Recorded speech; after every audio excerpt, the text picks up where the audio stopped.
We're not actually a hardware business. We make our money as a hardware and now digital business, but we're a member experience business.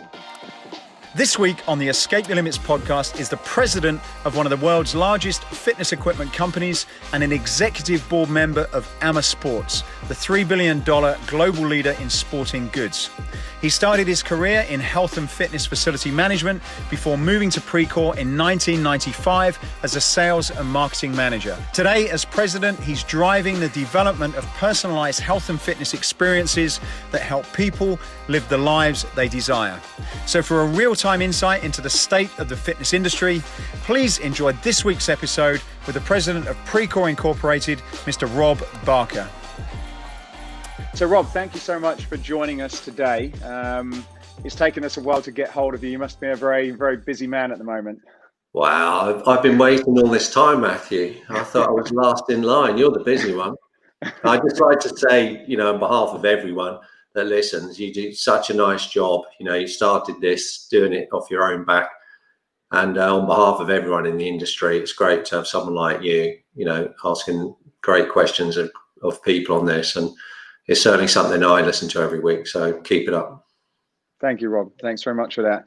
And we've known each other for a while. Like you'd been in the industry since before I started. And when I started, we worked in England with Precor. And I think at the time you was a sales and marketing manager. So you certainly come a long way. Did anything that you've done on that journey prepare you for managing one of the leading manufacturers through a pandemic? Yeah, it's funny. I fell in love with the industry. That was my first thing. I think a lot of people have a similar story to me, no matter if they end up. I was in operations running the equivalent of YMCAs in the UK.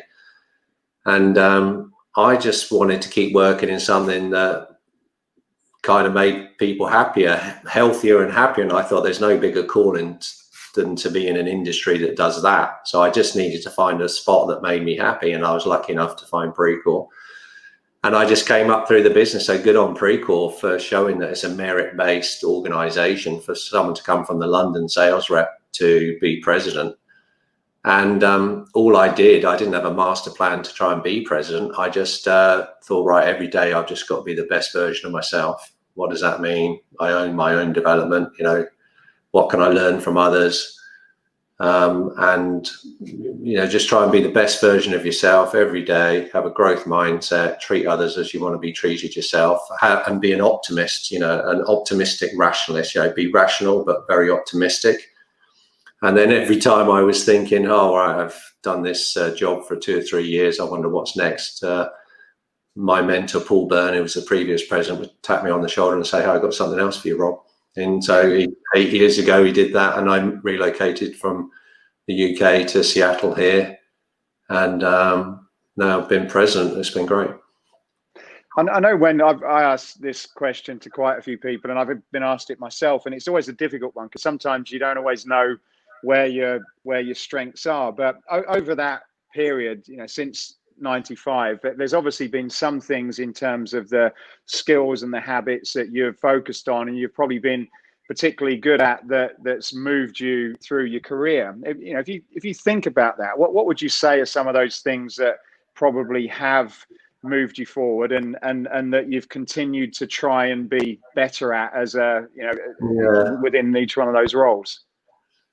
Yeah, great question. I didn't have a master plan, and maybe the fact that in the absence of a master plan, maybe it was a bit more fluid, and I kind of, maybe in hindsight, it's not easy to talk about your own strengths without feeling like your head's going to grow too big. But I think what I did is I started off knowing that I could always be better without feeling like putting myself down. But I was always like, there's got to be a better version of myself. So when I was a rep, I just wanted to be the best rep.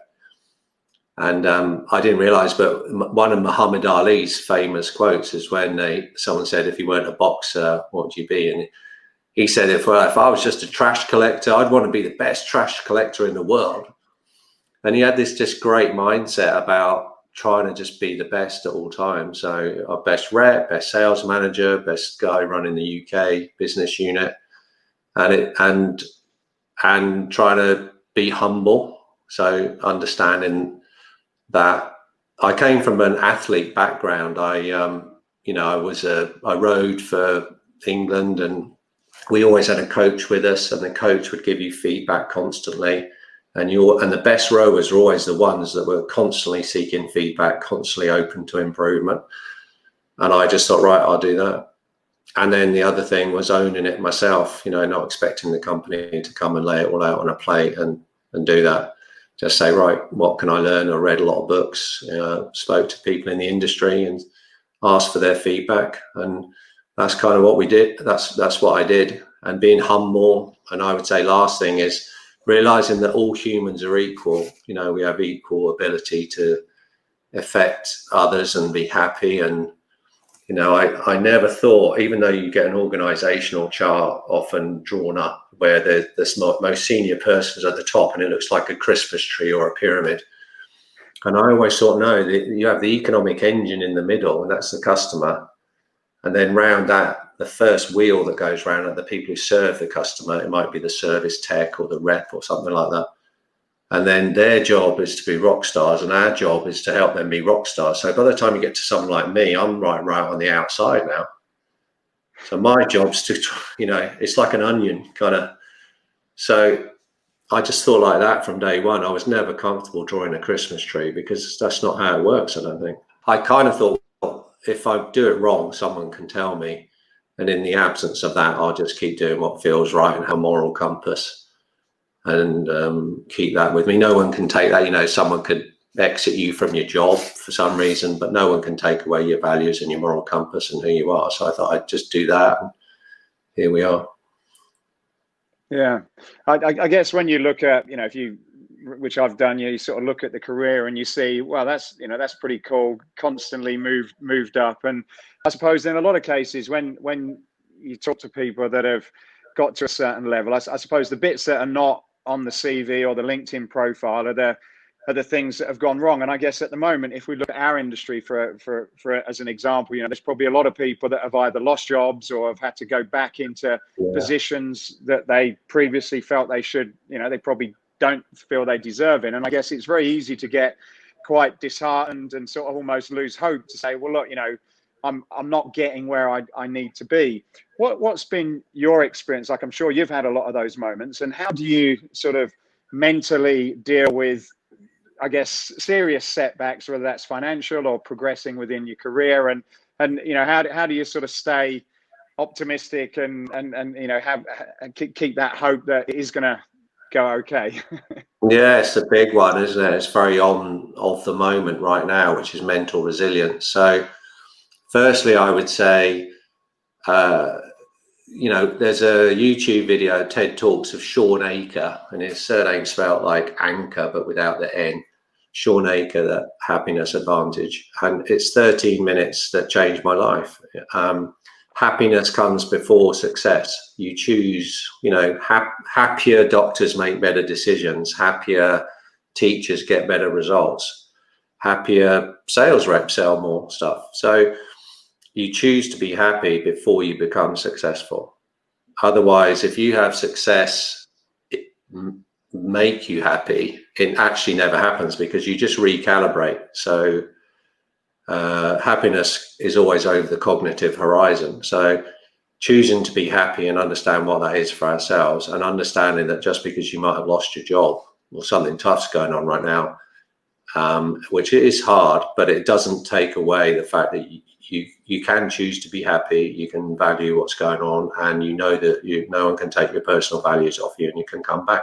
So when we furloughed some staff over the summer, which like a lot of companies, we actually went out and spent a lot of money on a LinkedIn Learning, and we gave everybody who was from access to this so they could do continuous personal development while they were on furlough. And we got great feedback from people taking the opportunity to make themselves better. And at the same time, we continued to pay all of the medical benefits for them and their families to make sure that they were safe during COVID. Because it wasn't just that, it was the mental kind of personal growth side as well that was very important for us as a leadership team. Yeah, I think that's great advice, and it's one that I guess if you're competitive, and whether it's in a sport or business or whatever, I guess it's easy to sort of think that hitting that goal is the main goal. But I like the way that you put that is, if the goal is happiness, then, and it is a difficult thing to balance. I know it's a continuous battle for myself as well, but I think that's a good philosophy to spend some time on. Yeah, in terms of sort of spending time on, sorry. No, I was just going to say, it's easily said, but what does that really mean? So I'll give a couple of examples. Exercising every day, is a habit that can drive that kind of happiness no matter what's going on. I have a young family, and around the dinner table each night, we kind of do rose, thorn, bud, we call it. So you have to do two great things that happened to you today. It's two roses. One thing that was a bit difficult, a thorn, and a bud is what you're looking forward to tomorrow. And I've got a 5 and an 8-year-old. And I know it sounds like, it's a bit silly, but it's amazing what we talk about. And we realize we've had a great day and things were tough. And it's not like group therapy, but it's so simple, the little things like, getting in contact with your friends more. Friendship's a huge driver of happiness. So just little things like that, keep them in front of mind, and it works great. I think that's what I was going to ask. I think you kind of hear a lot of these ideas and philosophies, but the bit that is sometimes missing that people don't always tell you is, well, how do I fit that into my life? And I think that's a great example of sort of putting a time in your day where you're actually focusing on some other stuff, because you can end up getting consumed with the news, and you've obviously got to work at it and make the time to sit down with your family and ask the questions, which it's more difficult than what it sounds, just committing to something like that. But I think if you can do that, it's great. We try that with our children. We just do a few things each day when I'm there that we're grateful for. And as much as some days I'm a grumpy old man and I'm like, no, we're not going to do it today, they're getting twisting my arm and I'm doing it, and I do actually feel better. So I think that's some great advice there.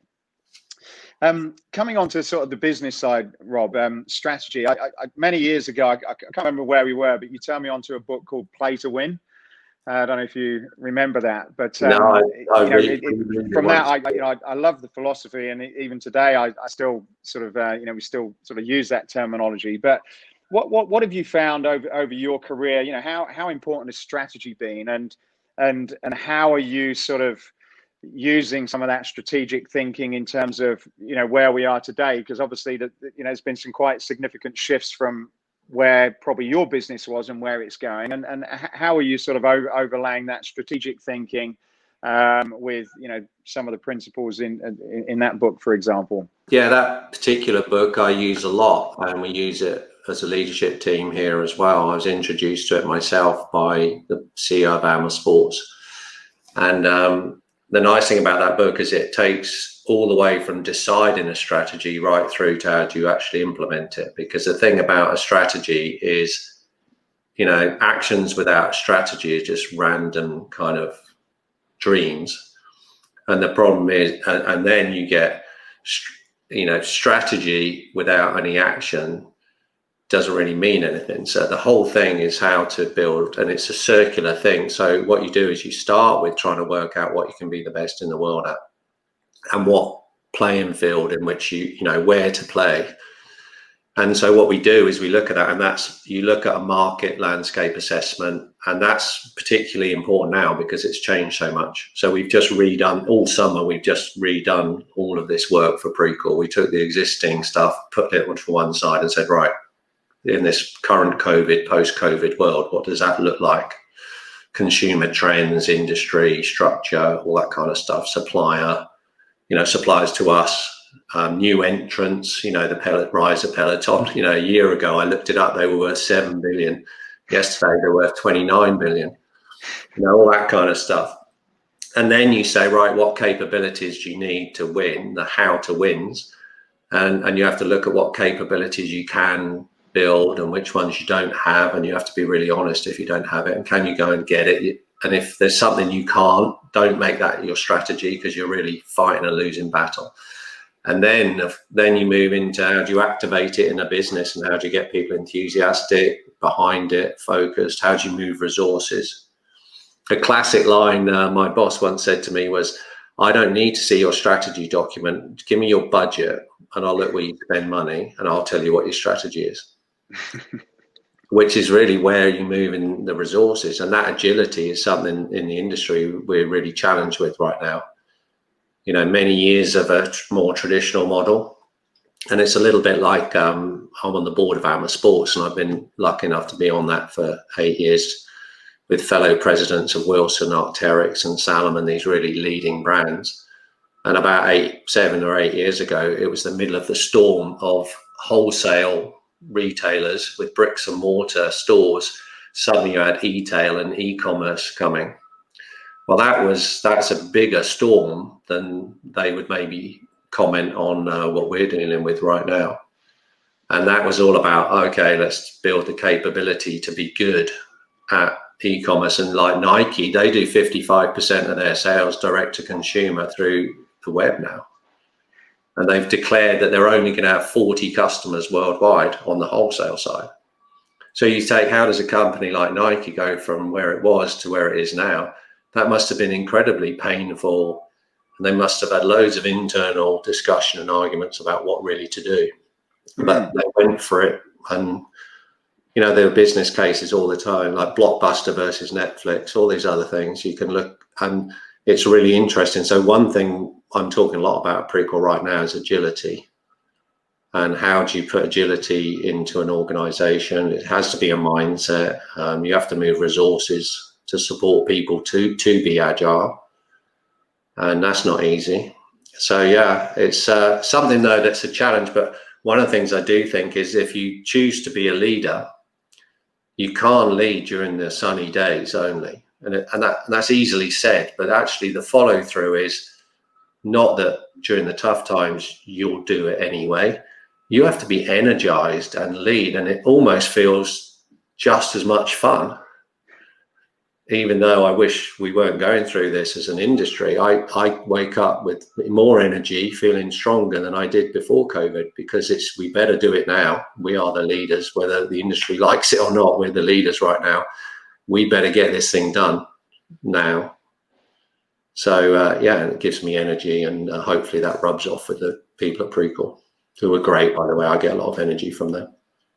So you talk about agility, and if for the moment, like I'll kind of address this to people on the supplier side, and also maybe, you know, that are operating businesses. And we've all been on a bunch of webinars and that where people have been talking about pivoting businesses. And from what I've seen and hearing some of the conversations is that, you know, making a change in direction also comes at a huge cost. And what's your views on that sort of, I guess they use the word over here a lot, pivot, which I think is kind of quite overused, but what's your views on that pivoting, and you know, what are some of the risks, and what are some of the you know, any lessons that you've got about if you are any kind of fitness business and maybe your current market's dried up and you have got to think about what to do? You know, are there some ideas and principles that you think can allow you to sort of change that direction, but sort of safely at a time where people are probably having to conserve cash and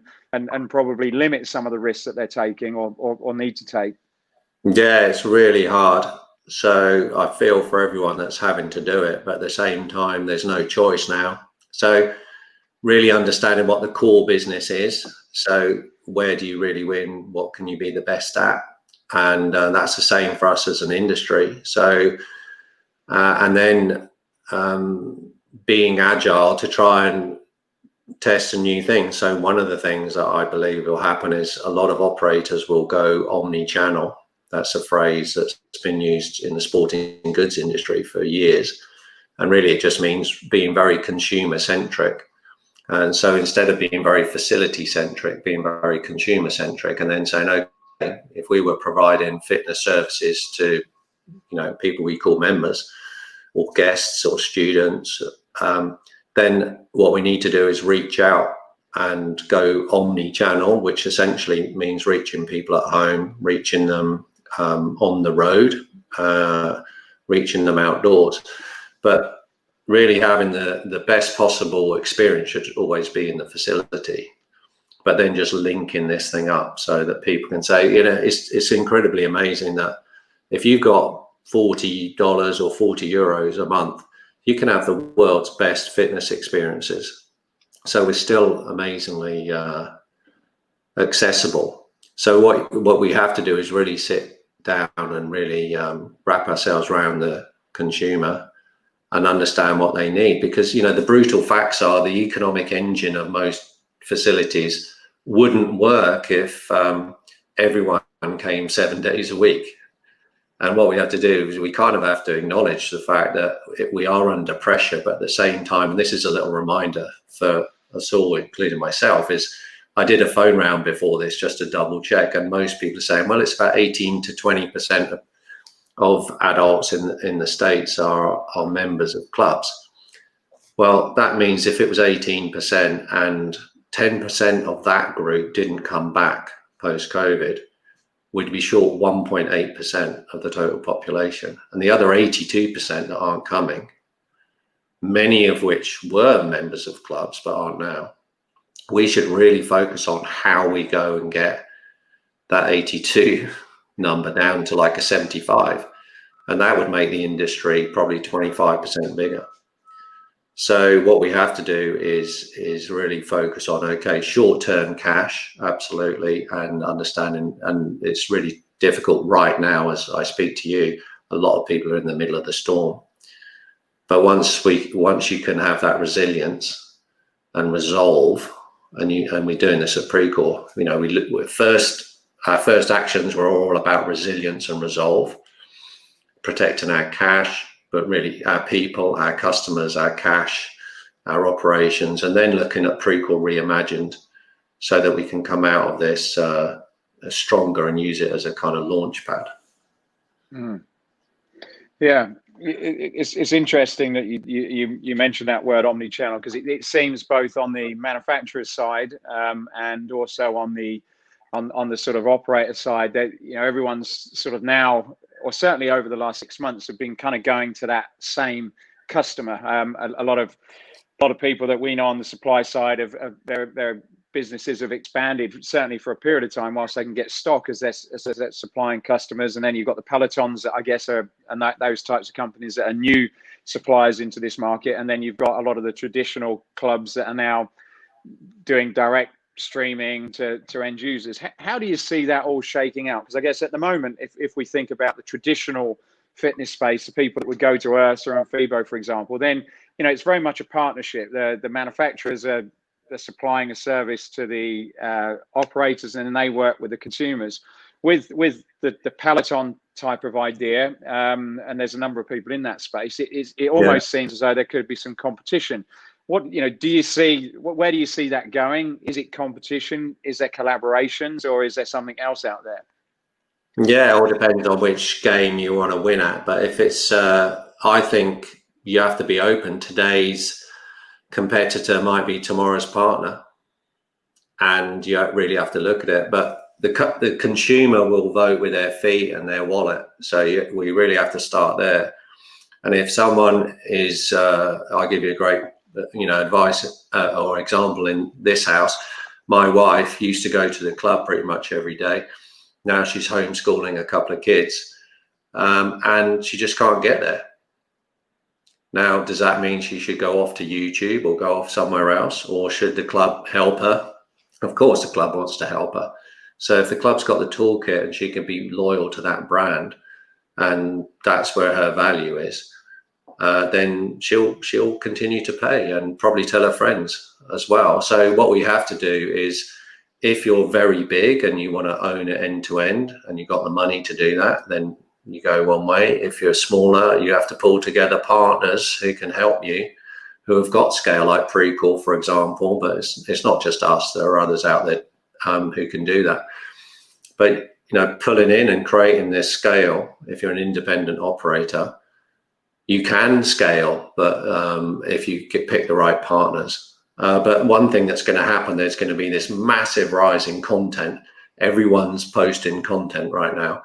So content is very important now, but over time, this digital content, it might just get, table stakes, they call it here.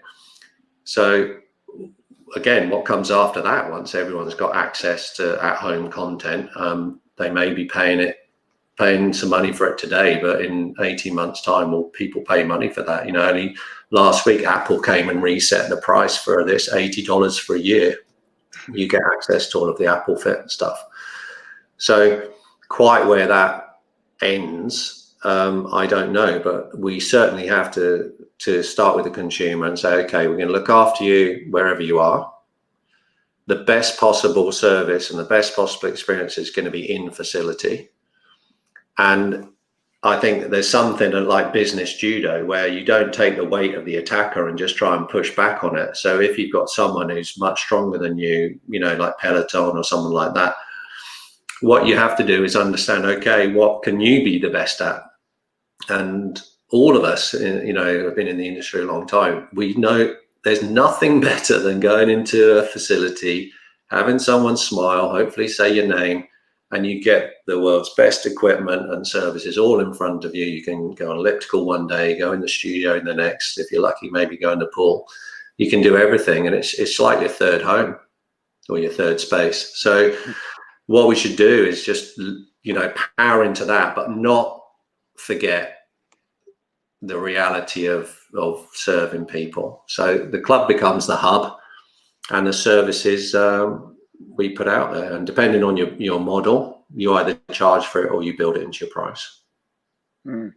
So as we've been through this period, I'm aware that you've got a net, I think you call it a network system, where you're able to see what's happening, who's using equipment and that sort of stuff. And I guess it'd be quite interested to sort of hear what are some of those trends when a lot of these clubs have been locked down, because, you know, my guess is some of that is going to carry forward in terms of some of those channels and areas that have been successful.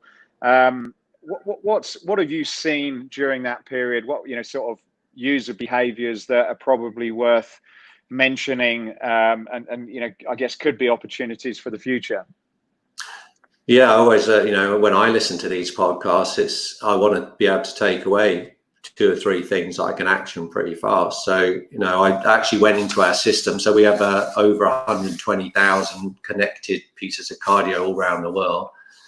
And each piece of cardio gets about 23 minutes average workout time on it. So we do literally billions of workout minutes. So, and we get to track that live. So I've got here, I went in the system and had a look just end of play on Friday. So this is interesting to some of you. So compared to last year, current workouts, North America, 41% of last year. EMEA, so Europe, Middle East and Africa, 64% of last year. So, and then Asia Pacific, 54%. So that's real time. What's going on in facilities. That includes verticals like hotels, hospitalities. And so when you look at North America, 1/3 of the population are in 4 states. California is at 13% versus last year. Florida, 55%, Texas, 50%, and New York, 30%. So you can see if you're in Florida or California, there's a huge difference right now, and we're looking after people in a different way. But for those of you that are, you know, those lower percentage areas, you know, you have to really keep pushing hard, working with the local state authorities and even city authorities to get deemed as essential. And I'd like to talk about that in a minute. But there is a path that we've seen in every market coming back in a similar way. It's just the timing. So have faith, you know, things are going to work out if you can have the resilience and keep your cash. And then by segment, if you look at different types, so clubs at 42% versus last year, multifamily is at 49%. That's not surprising, that's higher. Hospitality is at 37%, education at 32%, and corporates the lowest at 18%, because of course most people aren't going into workplaces. And then, but there's some great stories here. China's over 100%. So we've got more people working out in China than we did this time last year. Germany is at 97%. So Germany's almost there. And what we can see, obviously, on the supplier side is when the end consumers are coming back, the exercisers, then the operator quite rightly gets a bit more confidence. A few weeks of that, they're starting to get more confident. once you've got 100% check-ins in Germany, our sales pipeline of people wanting to upgrade their facilities, especially if they've got old equipment now that looks a bit scruffy, they're now thinking, wow, from a cleanliness point of view, I better get this thing looking great. Our order book has gone up rapidly, just tied to all these numbers.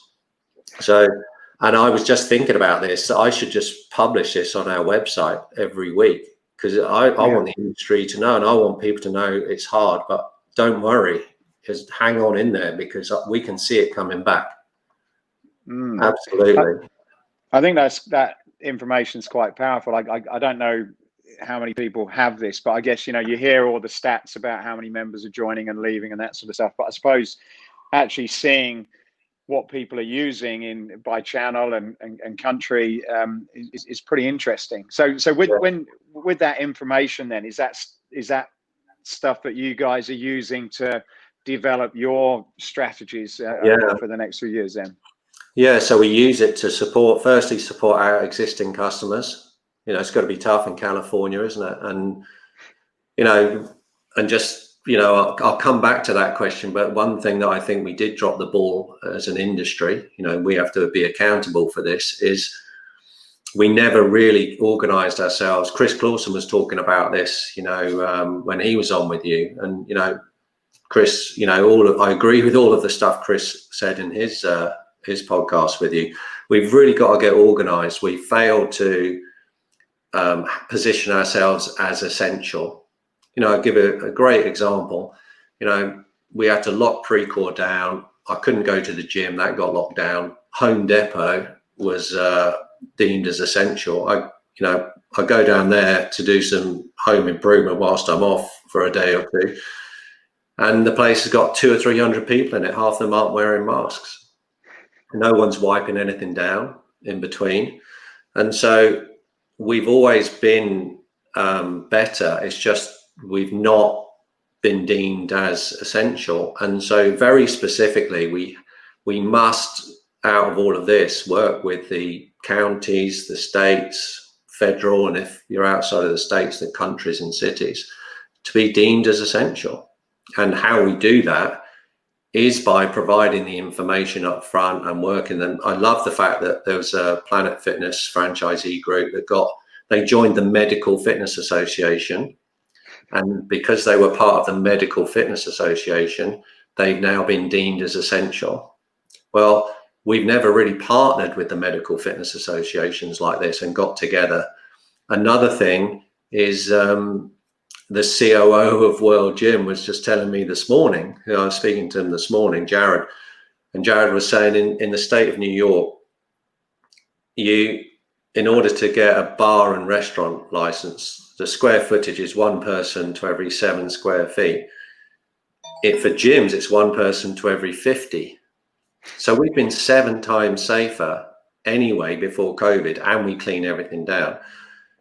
But we got thrown in the same bucket as restaurants and bars because we never positioned ourselves as essential. We never positioned ourselves outside of our own industry as prevention. That's one of the big things I got into this industry. I wanted to help people. At one point, I wanted to be a doctor. And then I thought, well, this is prevention. This is better than being a doctor because we're preventing it in the first place. But we just never got that message out. So, you know, we have to look at our trade bodies. We have to look at other trade bodies we can link up with. We must get this done. This can't happen again to us. So what are your thoughts? So I've spoke about this quite a bit and had a number of different answers. But as you quite rightly said, for anybody that's got even a basic level of intelligence will understand that preventing people from ending up in hospital, and I think as more and more research comes out, that certainly if you're unhealthy and overweight, then you know it's gonna get you first. If you are healthy, you're getting good advice, whether it's diet or anything, you're putting yourself and your family in a much better position, and also to recover after it. So it seems as though all the research is there that some kind of health, fitness, and wellness program is definitely good for you, and it'll also reduce the impact on the various health services. You know, in our industry, we've got some fantastic people, passionate people, knowledgeable people. And it's not like it's a brand new industry. Why do you think that we've sort of struggled to get some of those basics right, and to have the credibility with some of the governments, and to be seen as essential? What do you think is the missing part there, then, Rob? I think the missing part is us coming together better than we've done. We've got to be honest with ourselves. It's very easy for us to say, "Oh, we shouted, but the government didn't listen." Everyone tells you the responsibility of getting the message through is ours, because we're the communicators. So we need to be stronger. We need to allocate more resources within the industry jointly towards doing this. We need to partner up with the medical community better. Every challenge that I've heard of, where, like in Barcelona, for example, they were going to shut the clubs a couple of weeks ago, and the local clubs in Barcelona all very politely went along with all their plans, all the data to do. It's not a dangerous situation. And then the local city officials just said, "Oh, no, I've read that. Absolutely, you're essential."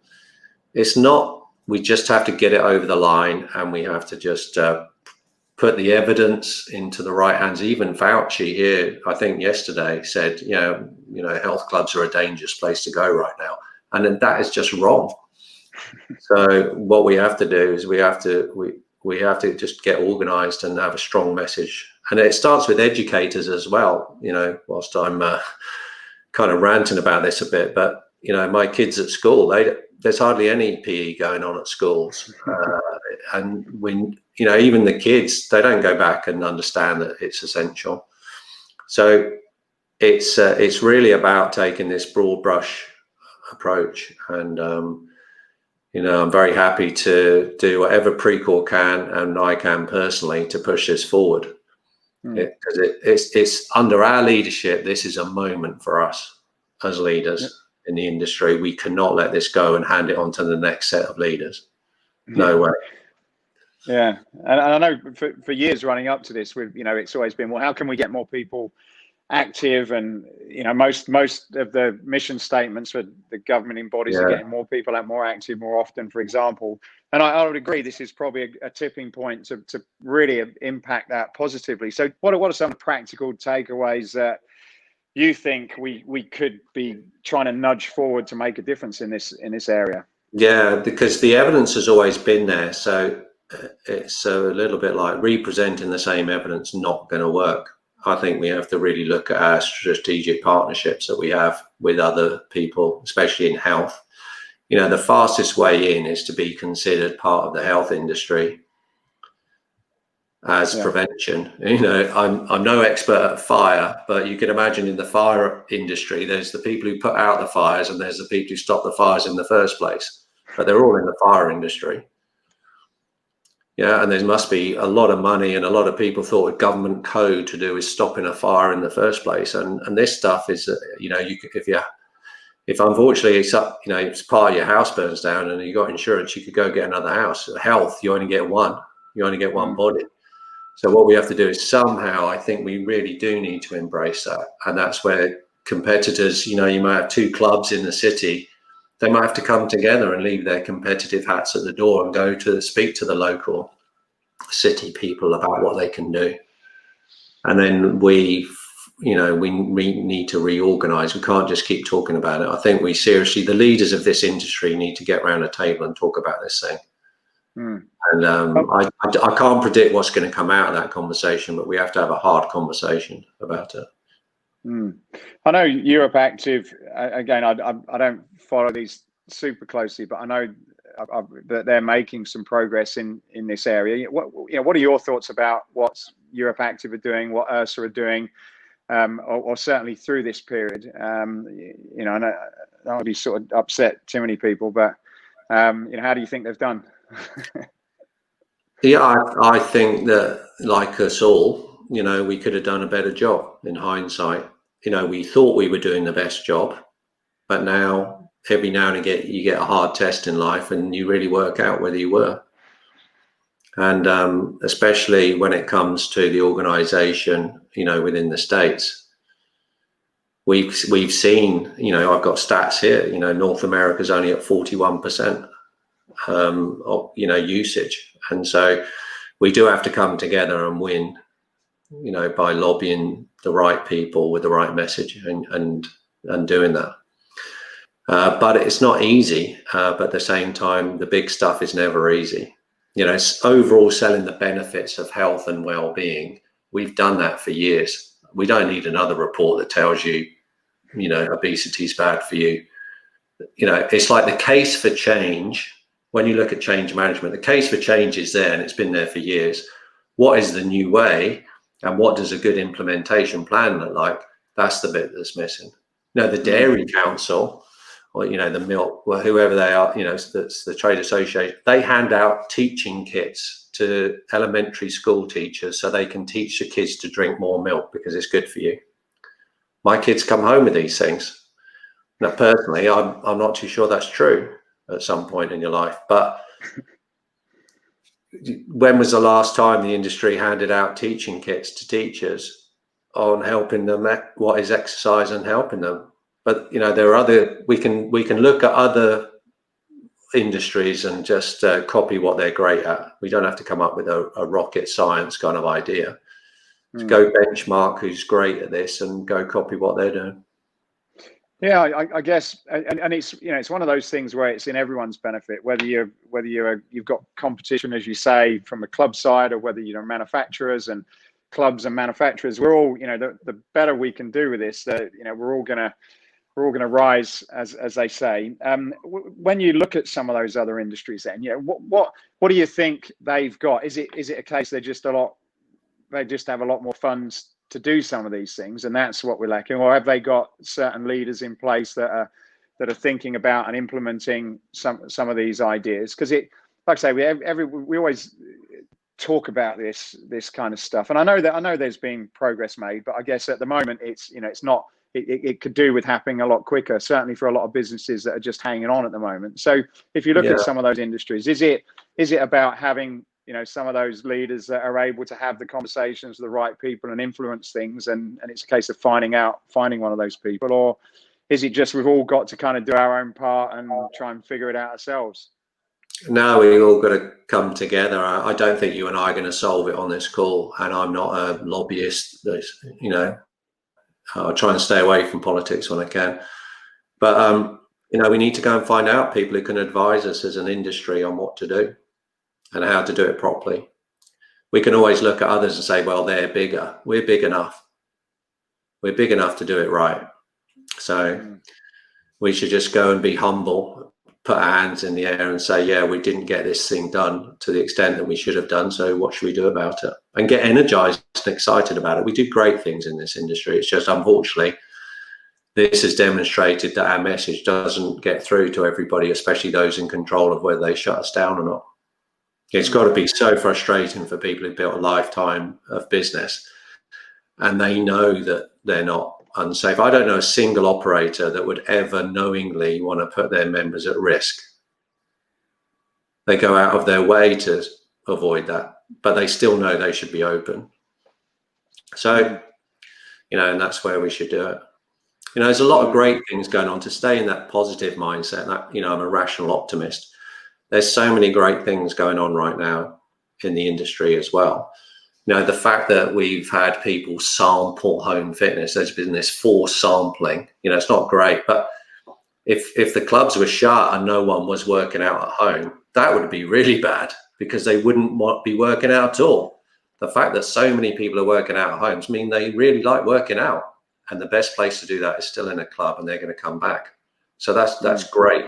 How many extra people have realized how good it is to get quality coaching and education on your phone?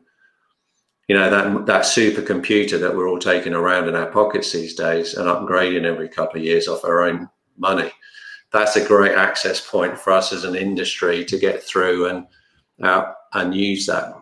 So I honestly think that this is just some great times for us to push through using the tailwind of this. There's got to be some great things in this, and as long as we look hard enough, there's some good things in COVID, which is accelerating this admittance that we want to serve people outside of just the four walls, looking at how the stuff that we're great at and seeing what we can do even better. like personal, nobody can beat a personal instructor. Like I was on the phone this morning to an operator in Europe, Holmes Place, and Doran Dickman, who you probably know, he was telling me that the thing that no one can beat them on is if you were my trainer, Matthew, I'd maybe in a class with you on a Thursday, but if it was a Monday and I was working late and I couldn't quite get there, then why can't I have you on my phone and I do a workout and it's still you? It's a very local, powerful, it's Matthew, I'm going to see him next Thursday. No one can beat that. And we all as humans want to come together. So I think it's just one of those cases where we've worked out our strengths and our weaknesses, and that's always a good thing. If you've got a growth mindset, that's always a good thing, even though it's tough to see the weaknesses. There was one thing worse than being told you got a weakness, having one and no one telling you. Yeah. And so I'm very optimistic about the industry, and there's a lot on the vertical side. We talk about clubs a lot, but don't forget, there's big trends in exercise and people working out. It may be tougher on a club operator, but from our side as well, we see a big rise in verticals, which are multifamily, corporate, hospitality, education, government. Overall, everyone wants to get healthier. And so it's not like it's a habit that is actually bad for you. And talking about habits, one thing that is a challenge is the habits have been broken, haven't they? If you think your habits before COVID have all been broken and reset and you've got new habits. So when we are all allowed back into clubs at a normal level, we're going to have to re-establish habits. So for us as an industry, we have to really help our customers to help them re-establish these new habits with their members, and so that they stay loyal.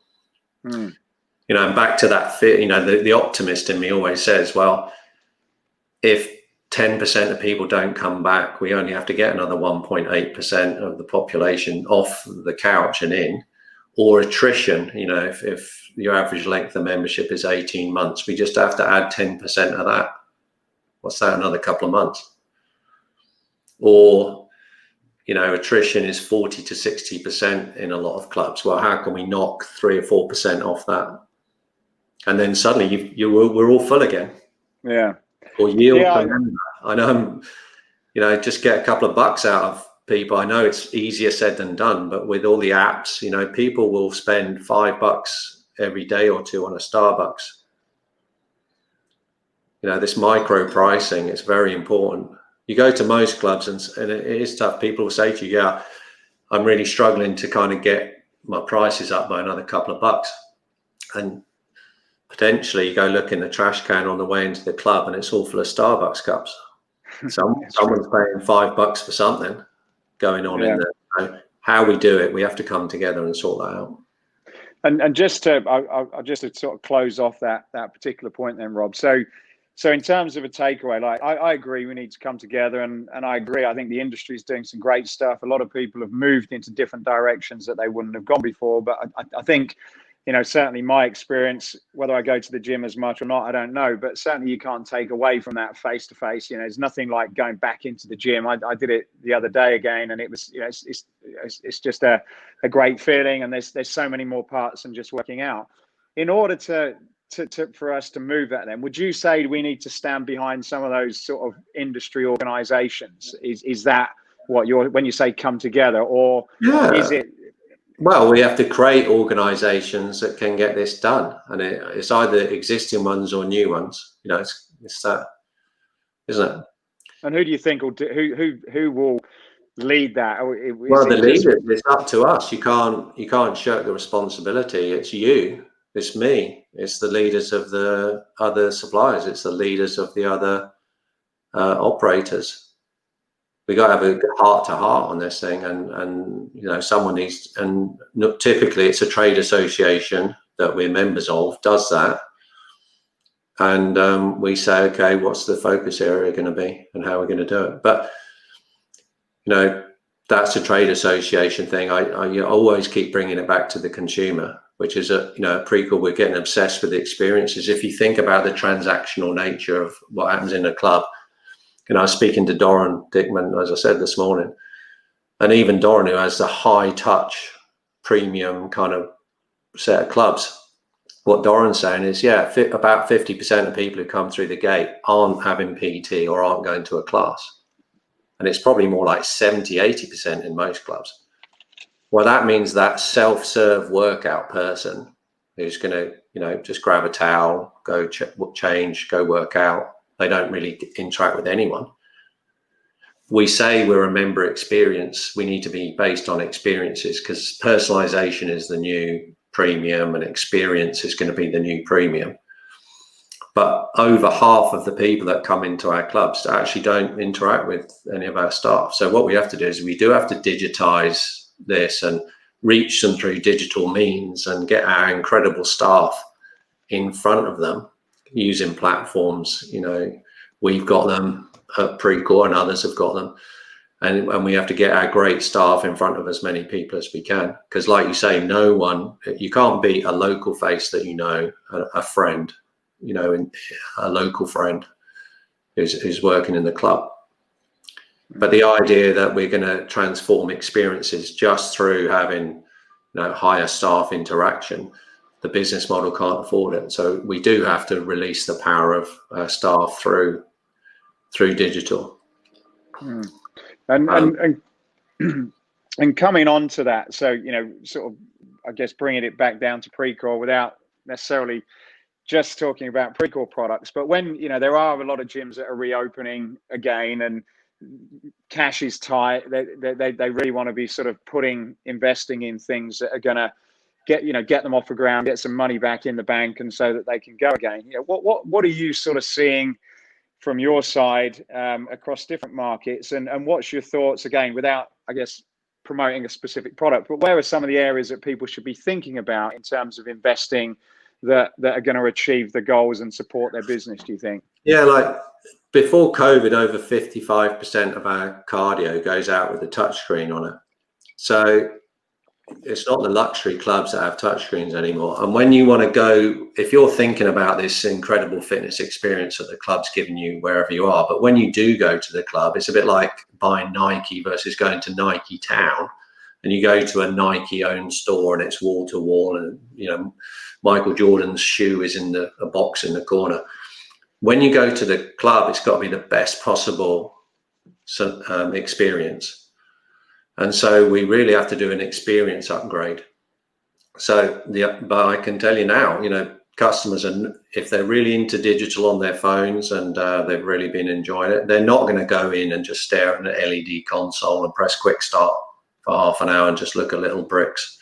They're going to need an immersive experience. Peloton's change and others are changing the consumer behavior. So we need to deliver on equipment experiences, using the phone as well. Because on strength, we have a product we partnered with Sony on called Abogym, and you just take the phone round and it recognizes the equipment.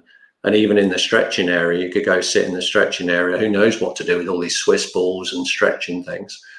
But if you've got your phone and you've got our app, you can get personal coaching on what to do when you're there. So you're kind of immersed in the club's experience all the time.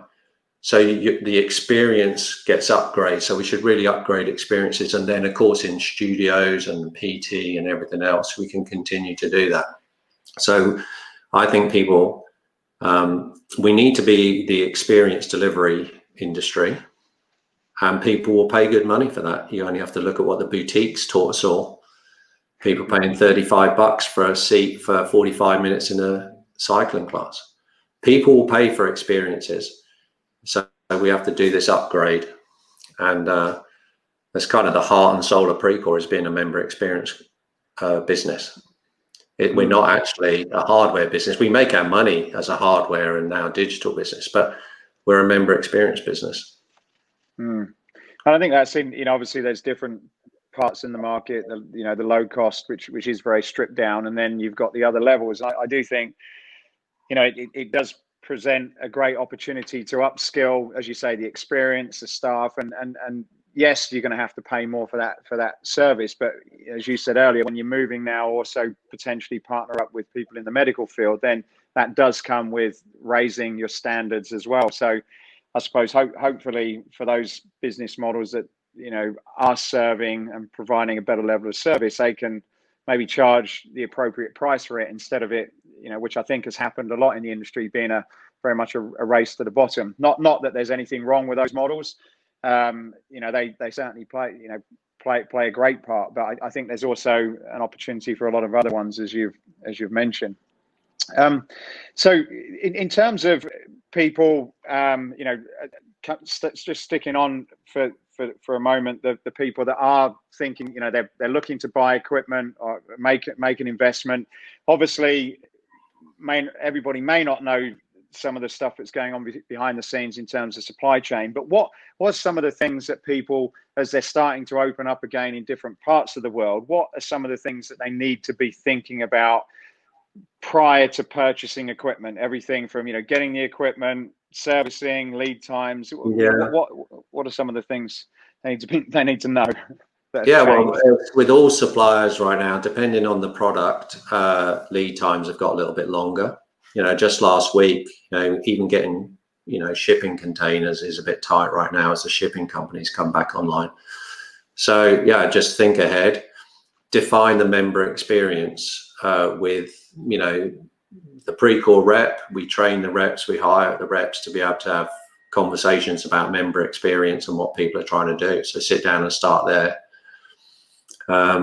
You know, and we at Precor, just like all the other suppliers, are really trying hard to support people right now to get through that resolve and resilience, so that we can have an industry reimagined. It's not just Precor reimagined, it's an industry reimagined.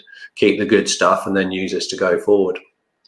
And then, yeah, don't underestimate the power of having new equipment. I know people need to say this, but it's almost like before, the premium feel was a nice fluffy white towel and slightly bigger locker rooms. Now it's cleanliness and the feeling of comfort. And so even interior design and layout trends are going to change slightly. But it's about working with your suppliers and getting them to talk to each other as well. A bit like the club operators, the suppliers like Chris Clausen and I, early on when COVID happened, we got on the phone to each other and said, right, let's take competitive hats off. What are we going to do here? We shared plans on how to make face masks. We got both of our factory, you know, he's got his factories, we had ours. We started making face masks off the same plan, and we were speaking to each other about how to make sure that we were clear with the industry and industry trade associations.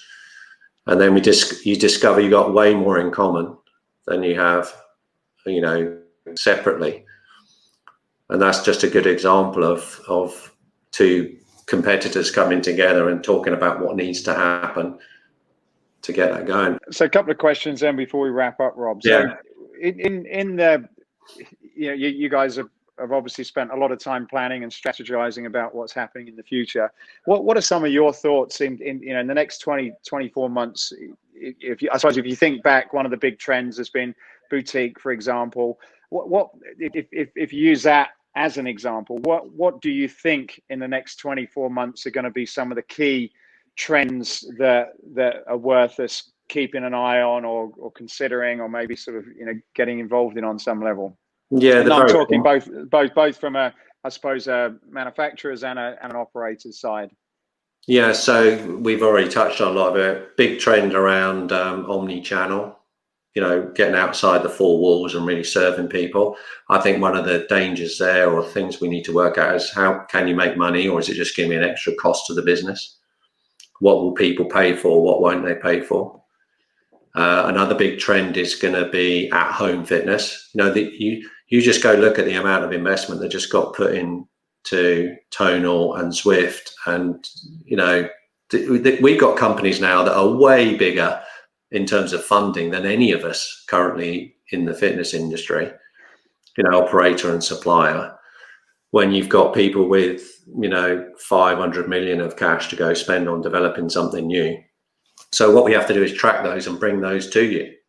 We will bring them to you. The ones that want to work with you, we will bring them to you, and you'll have this great experience. So partnerships, there's going to be a lot more partnerships now, rather than everyone thinking they have to do it all themselves. Another big trend is going to be in experiences.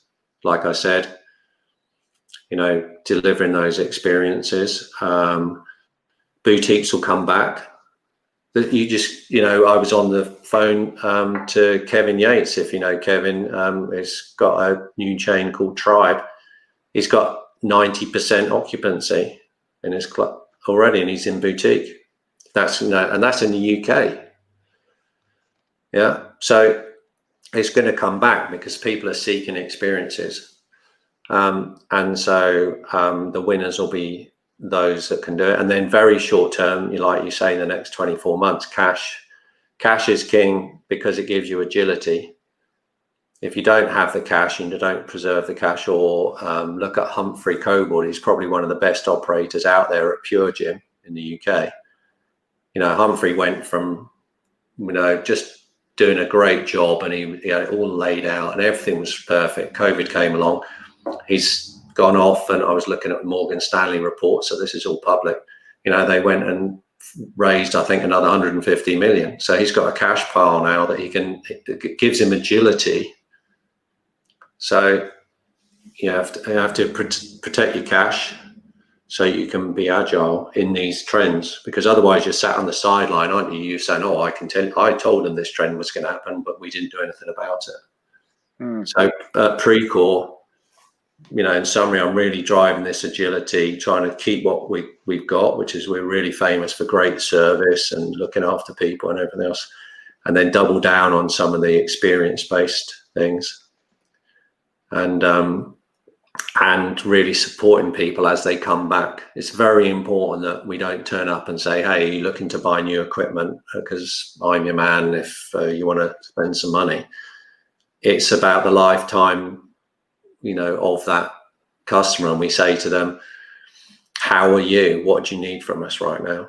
We create a bounce back faster whole booklet. We were one of the first in the industry to come out with a whole guide. It's on Precor.com, bounce back faster, and it was everything on communication to members, cleaning, PT, studios, layout, at home fitness, and we put that all together. So that's a big thing for us too.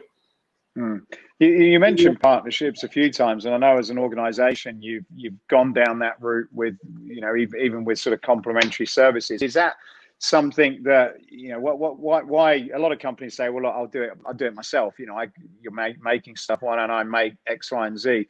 Yeah, I've been in America, but why do you think partnerships are important, particularly now then? There's scale and agility. So if you look at our partnership with Sony, we approached Sony after they started doing something in the fitness industry in sensoring, and we wanted to unlock the power of what Sony was doing into the fitness industry. And we always want to put our customer's brand first. Precor, we're very proud of Precor, but it's the customer's brand that comes first, in our opinion, and it should be like powered by Precor. So and that was the same philosophy at Sony. So we came up with a way of censoring our equipment, but we also can censor our competitors' equipment, and still enable, if you have Precor cardio and somebody else's strength, you could still deploy this system and have the phone and walk up and tap it on the piece of equipment, and it doesn't have to be new equipment. You can go and retrofit this, and then it suddenly brings all the trainers of the club onto the mobile phone. You don't have to power a piece of strength and put batteries or cables in it. So, and these people are so fast and so strong, why not?